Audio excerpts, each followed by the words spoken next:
you ever had a case of the what ifs? Or notice that your brain seems to be stuck in the negative, only thinking about the things that make you feel worse when you're already feeling anxious, angry, or sad?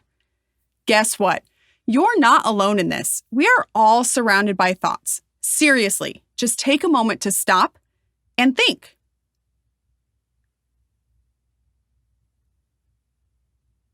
In that silence, what thoughts popped to your mind? Did you think about recess? Maybe lunch is coming up. Is the friend next to you making noises? Maybe you felt really awkward because that silence felt weird. Our brains do not like to just sit, so our minds fill up with thoughts about the things going on around us. Our thoughts are pretty powerful, so let's look a little closer at how what we're thinking can actually change what we're feeling and doing too. Our brains are always thinking, and sometimes the more we try to get our brains to stop thinking, the more it focuses on what we do not want to think about. All right, so check this out for a second. Let's take a look at this cute bunny. We'll color it in, and we'll make it look kind of goofy. Check out all of the details on the bunny, from the pink and blue ears all the way down to the cute fluffy tail. Now close your eyes, and whatever you do not think of the bunny. Seriously, don't think about it.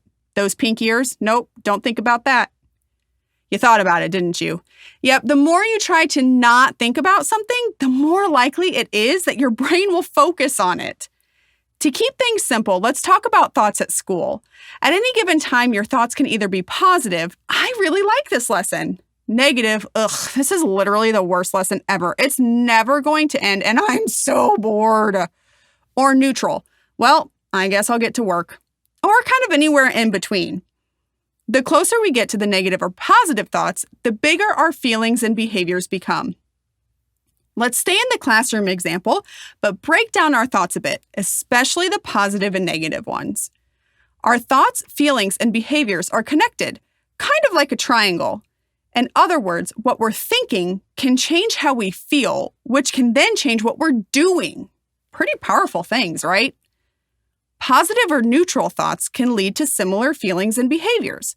When we're faced with a lesson in the classroom, even if it's not our favorite, we can still remain at least neutral by thinking something like, I'm not really sure about this, but I'll try.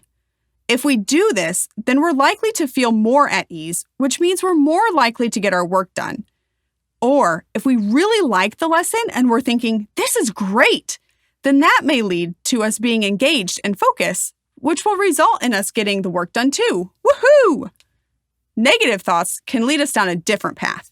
When we start off by thinking, this is the worst lesson ever, we may start to feel frustrated or annoyed, which then may cause us to lose focus and refuse to try. Believe it or not, we can change the way we feel and the things we do by reframing our negative thoughts into positive or neutral ones. Let's try it with a different example. Let's pretend you were looking forward to going outside to recess all morning, but when recess time rolled around, it started to rain, which then canceled your plans to play soccer. Your first thought is, why does this always happen? Whenever I'm going to play soccer, it always rains and the field gets so muddy. Take a second, stop, and think. Ask yourself a few simple questions. Is this true? Does it always rain? Was this thought helpful? Did it make you feel any better? If the answer is no to either of these questions, then can you reframe this thought? A positive reframe could be, awesome, now I can play on my tablet inside. A neutral reframe might sound like, well, I guess I'll just play basketball tomorrow. Hopefully it's nice out. Our thoughts have the ability to change how we feel and what we do when faced with a problem. When we practice reframing our thoughts in a positive or neutral way, then we gain the ability to better control how we feel and what we're doing. So the next time you find yourself with a negative thought running through your brain, stop and think, can I reframe this to make things better? If so, reframe that thought and move on.